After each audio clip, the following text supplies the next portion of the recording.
Hello, hi, welcome to my channel Programming World. In this video, I am going to explain about map simplification, that is computer architecture. What is map simplification and why it is used? To simplify any given function, we will be using map simplification. Then you can be asking that we have already Boolean algebra to simplify any function. But using Boolean algebra, one will be getting one function and other one will be getting the other function, because we should remember all the identities and properties to solve or simplify any Boolean any function. So it is very hard to remember all that, and for one person using some identities he will be getting one end solution, and for other person other end solution we will be getting. So he will both the people will be getting two different answers at the end time. So to overcome this problem, the map simplification is introduced.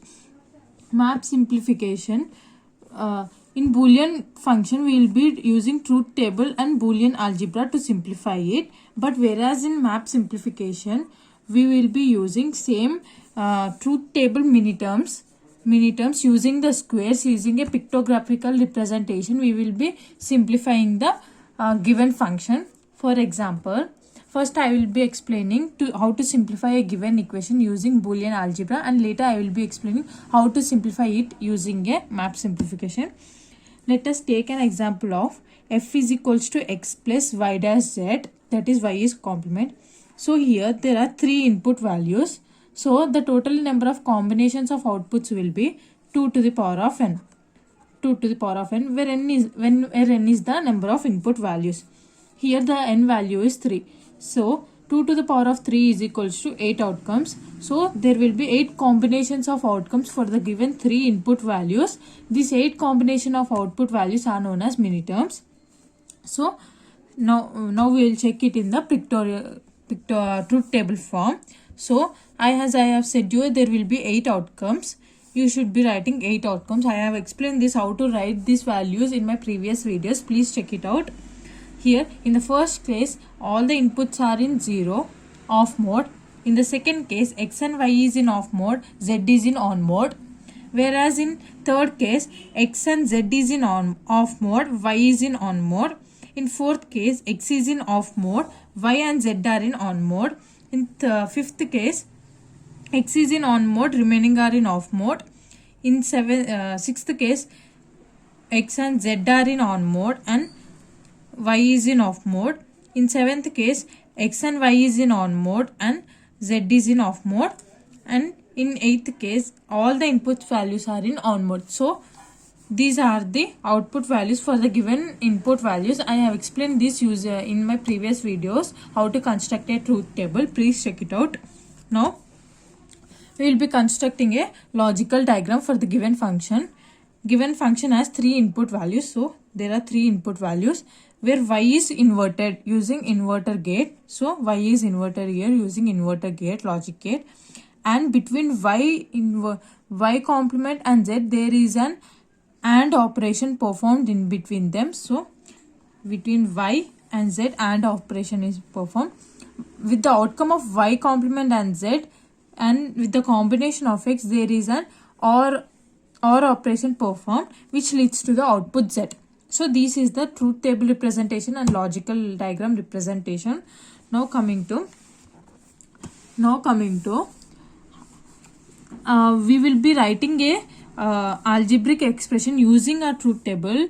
If they have not given us this equation, we will be writing a algebraic form and simplify this algebraic form to get the original question using Boolean algebra. Now to write any expression we will be using the outcomes which have the inputs which have led to the outcome of 1. So here in the second case, second, third, fourth, fifth, sixth, seventh, eighth, there are totally 8 cases. In these 8 cases, second, fifth, sixth, seventh, eighth combination, this second combination, fifth combination, 6, 7, 8, this combination lead to the outcome of 1, that is our output is in on mode. So here in this using this we will be writing an algebraic expression. Check here. F is equals to, here x is in off mode, so x complement, y is in on off mode, so y complement, z is in on mode, so z. Between these three operations, these three variables and operation is performed. And similarly in the we will be writing fifth case, sixth case, seventh case and eighth case, and between these individual cases there will be an OR operation performed between the five terms. So now check here. In these two terms we will be taking, there is xy common, so xy is taken as common, so x complement z plus z remains in the equation. X plus x complement is equals to 1 according to the Boolean identities we will be using it. So xy into 1 is equals to xy. Check here. Now this term is reduced. Now checking this term. In this term x y complement are similar, so we will be taking x y complement as common. Check here. And remaining are z plus z complement. Again this term leads to 1, so xy complement into 1 is equals to xy complement. So there are three terms left. X dash y dash z plus xy dash plus xy. In this both terms x is common, so x is taken as common, and remaining is y dash. So y dash leads to 1 according to Boolean identities. The remaining is x dash y dash z plus x. Using commutative property we will be simplifying it as, we will be neglecting this x factorial, x complement, x inverter, and write it as x plus y dash z. See, check here. So now this outcome is same as the question given here. So these both are same. Now we should go through several steps to solve an equation to get an outcome using Boolean algebra. So in map simplification we need not go to this all step. In a simpler pictorial graph we can simplify it using map simplification. Now I will be explaining about map simplification. Check here. And other name for map simplification is K-map, Carnot map, which is also known as Carnot map. So now I will be explaining how simplifying a given function using map simplification. Check here. First, construct the truth table for any given equation. So after constructing this truth table, as I have said to you, each combination is known as one miniterm. So there are 8 miniterms. So we will be writing this each miniterm in a form of square first, so that we can construct a square chart easily. So here in the first case the output is 0. So I will be writing it as m0. The second one is m1, m2, m3. So m4, m5. Each miniterm is represented. There are 8 miniterms. So m2, m0, m1, m2. So that still m7, 8 miniterms we will be writing. m6, m7. So 1, 2, 3, 4. 8 miniterms are there. So each is written in one square. This form we are writing only for our understanding. This is not the original form, so that using this form we can construct the original map. So we are writing for this for our understanding.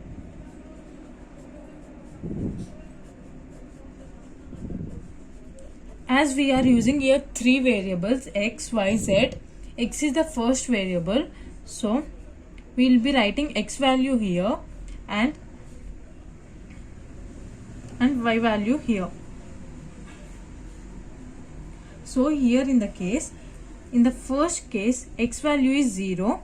In the second case x value is 0, 0, 0, 1, 1, 1, 1.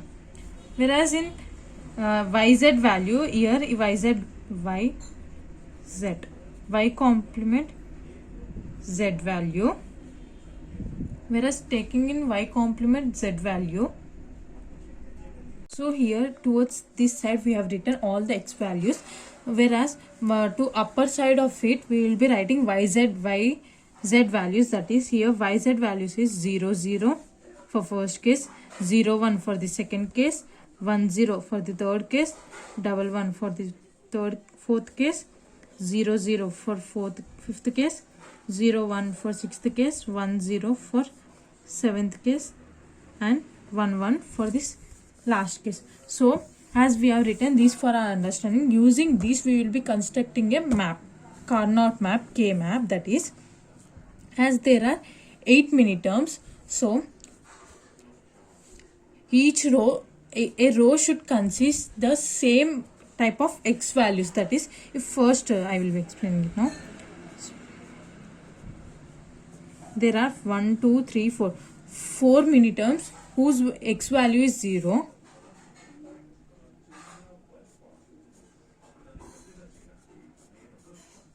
and other 4 mini terms x values are 1. So here x is equals to 0, here x is equals to 1.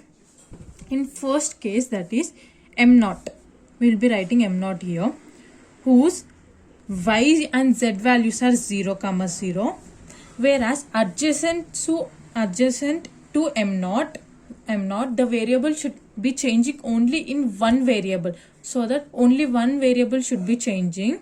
It is the rule of the K map. So here check m1.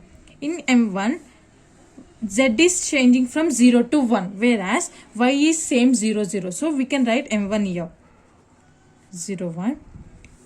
In m2, whereas in m2, y is changing from 0 to 1 and z is changing from 1 to 0. So two variables are changing here. So we can't take m2 value here. So we will be leaving this m2 value and jumping towards the next value, that is m3. So check m3 with m1, because now m3 will become adjacent to the m1. In m3, the y value is changing from 0 to 1, whereas z value is the same, it is not changing, so 1 1. So we can write m3 beside to the m1, that is whose values are 1 comma 1. Check here 0 0, from here to here only z value is changed, from here to here only y value is changed, whereas z value is same. So now check m2. In m2, write down m2 here 0 1. From m3 to m2, the y value is same and z value is changing from 1 to 0. So this is the reason we will be writing m0, m1, m3, m4. All will be thinking it is on format, but not like that. We will be following the adjacency rule here, so that each adjacency square should be changing only in one variable. Check here. Here there is change in only one variable, that is z. Here there is a change in only one variable, that is y. From here to here, adjacency matrix should be following changing in only one variable. So it is the rule. Coming to next, x is equals to 1. Come here, x is equals to 1. X is equals to 1 for value. From here to here, m5, this value is 0 0. The value of m5 is same as 0 and 1. That is, from 0 0 m4, it is changing to 0 1 m5. That is, only z value is changed. Whereas in m6, both the values are changing. So we will be not writing this value here. We will be writing m7 here, whose values are 1 1. That is 1 1. It's only y value is changing from 0 to 1, whereas z value remains the same here. Next come to m6, whose value is 0 comma 1. Check here. So here I will be explaining in detail. So according to K-maps rule, the adjacent squares should be changed with only one variable. Only one variable should be changed in adjacency matrix. The adjacency follows as in this way. In this way the adjacency follows, and also in this way, top to bottom, in a linear way, and in a horizontal way also, and last in this way.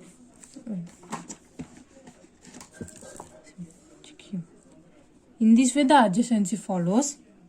Even in this way the adjacency follows, and even in this way again round from here to here, even in this way the adjacency follows. So that check here from M2 to M0, 0 1 0 to 0 0. So only y value is changing from 1 to 0, and in that from top to bottom. But in diagonal from here to here adjacency does not be followed.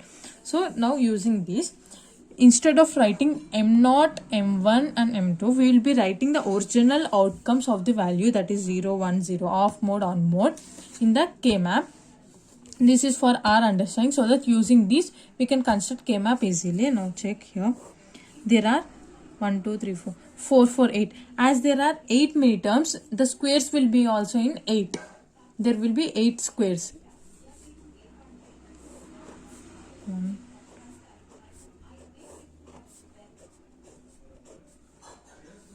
So draw a line here, write down x, write down yz, so that these x says that all the values in this row belongs to x. This yz explains that all the values written here are belongs to yz. So in m0, what is the value of m0? 0. We can write 0 or 1. 0, or else we can write it, we can leave it as it is empty. So we will be writing 0. First write down the values of 0 1 from here. What is the value of m1? 1. What is the value of m3? 0. What is the value of m3 value is 1 0 1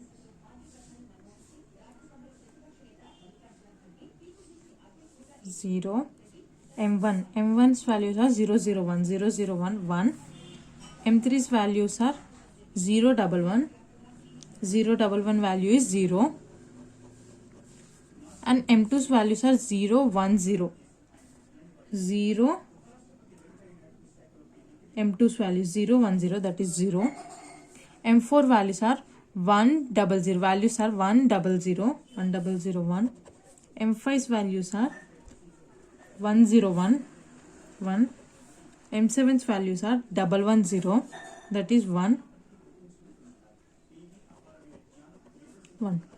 So we have written, we can for the outcome of 1 we can write the outcome as 1. For the outcome of 0 we can leave it empty, or we can write it as, mention it as 0. So now as we have constructed a K-map using the truth table, so what is your use of this K-map? Now I will be deriving an equation function using these K-maps in a simplest way. So in this we will be using an identity of Boolean identity, that is x plus x dash is equals to 1. Function and its complements or operation is equals to 1.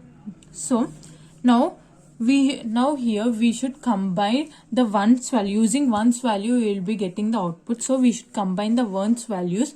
How we should combine the ones values? Using 2's to the power of integers, that is 2 to the power of 1, that is 2 ones can be combined, 2 to the power of n, where n is equals to integers numbers.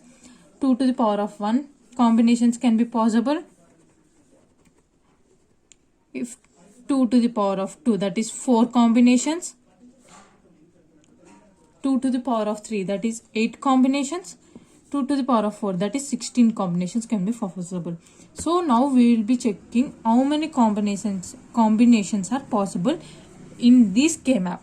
So the most familiar way to solve a K-map in a easiest manner is to find out 16 combinations. So now if we are checking here, there are no 16 1 values, so this value is cancelled out. 8, even there are no even 8 ones, so this will be not working out. Coming to 4, yeah, 4 can be worked out because there are 1 2 3 4 5 1 values. So I will be combining these 4 ones as 1. So now these 4 ones becomes 1, and even the adjacency follows in this way and even in this way, and I will be combining these both. So I have found two combinations. In first combination there are 4 ones, whereas in second combination there are 2 ones. So I have found out 2 ones. Now using this combination we will be deriving an function, that is f is equals to, now check here, we should check whether x, what are the values, variables whose values are changing from one square to the another square. Check here, in this combination the x value is 1 for every combination. So x for this square, the yz value is 0 0. From coming to here, the y value is 0 in this case, y value is 0 in this case, but in third case for this one the y value is 1, and even in fourth case the y value is 1. So combining these, it will become 0 plus 1 is equals to 1. So 1 1 plus, now this is completed. Now check in this case, here the x value is 0 in the first case and x value is 1 in the second case. So 0 plus 1 becomes 1. So we will neglect it and write it as 1. Y value is 0 for both the cases, and z value is 1 in both the cases. So we will be writing y is 0, so y complement and z, so is equals to x plus y complement. Check here, in the easiest manner we brought this function. Check here, this is the original function we got at first. So only by drawing the K-map and understanding and using this logic, Boolean algebra, x plus x dash is equals to 0, we can solve a particular equation into this way. But whereas in Boolean algebra, using Boolean algebra, we should apply many more formulas and use many more identities to solve a given function, and for the one person we will be ending out here, for other person he will be ending out here. But whereas in this case everyone will be finding out the same combination and they will be ending with the same answer. So this is the use of K-maps. In this way we will be simplifying a given function using K-maps using truth tables in this way and drawing that into a square. Here the adjacency rule is very important. Keep it in mind. The adjacency follows in a linear way, vertical way, and in this way, but adjacency does not follows in a diagonal way. It does, because from in diagonal we don't follow adjacency. So this is all about this video. If you have any doubts and any queries, please comment me in the comment section. And if you like my explanation and content of my channel, please like, share and subscribe to my channel. Thank you.